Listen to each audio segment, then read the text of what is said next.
Kazan airport in Russia remains closed after a Boeing 737 crashed on landing on Sunday night, killing all 50 people aboard. Rescuers have recovered the bodies of all the victims amid the wreckage, and they're looking for flight data records. The 23-year-old airliner took off from Moscow on Sunday evening and crashed an hour later as it was trying to land. Reports said the plane appeared to lose altitude while it was making a second landing attempt. There were no immediate indications of what may have caused the crash. Russian President Vladimir Putin has instructed the government to form a commission to investigate the disaster. A mourning ceremony was held on Monday. The relatives of the victims have been told they'll get about 3 million rubles, that's around $90,000 compensation each. Well, let's get the very latest from this. Our correspondent Tom Barton joins us in Moscow. Thanks very much, Tom, again to speak about the crash. Just update us on what you know. We spoke a couple of hours ago. Have there been any developments since then?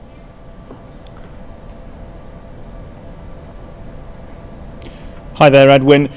As far as we know, the situation on the ground is one now of piecing together what exactly happened in those final terrible minutes and moments before this plane plunged down onto the runway in Kazan. The black box flight recorders have been recovered, according to Russian media, which will help investigators to try and piece together what exactly went wrong with the aircraft to cause it to crash like this. It was as the aircraft approached Kazan from Moscow in central Russia that it attempted at least one landing. Pilots went around to try again, and it was as it was trying to make another landing that the plane suddenly lost altitude, slamming into the runway and exploding, killing all 44 passengers and 6 crew on board that plane. On board the plane also the son of Tatarstan's president, that's the Russian Republic that the plane was flying to, and a local commander of the FSB, the security service that's the successor of the KGB, 2 very high-profile victims of this crash, and there were also at least 2 children on board as well.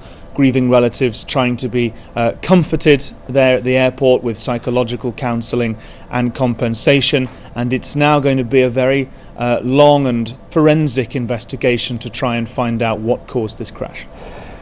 And Tom, just pinpoint for us the place where the plane was actually planning to arrive, the Republic. Whereabouts is this? And I guess there would also be a number of factors that the investigating team will be considering, including the weather. What was that like at the time?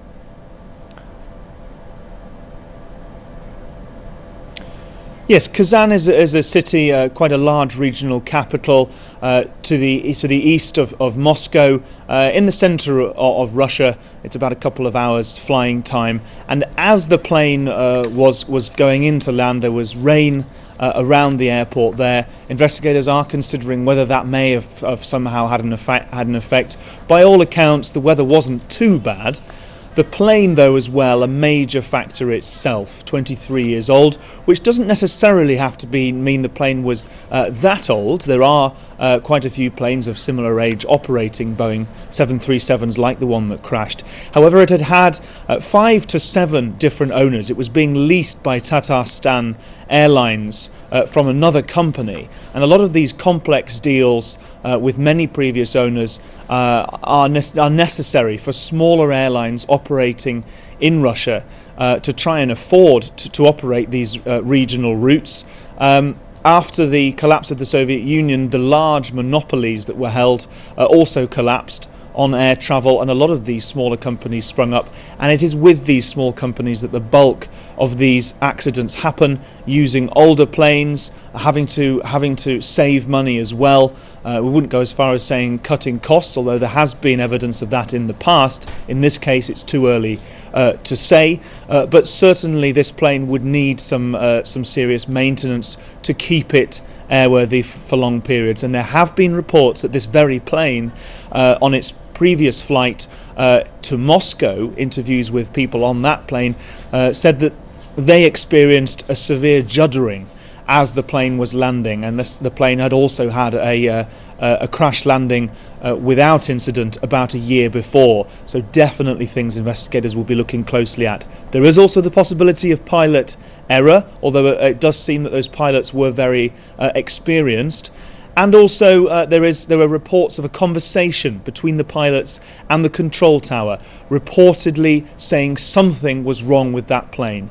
Whether the public will get to hear it or not, it seems likely that there was a very intense conversation going on in the cockpit and between the tower that may be revealed when that black box is examined, and then we may find out what exactly went wrong with this flight.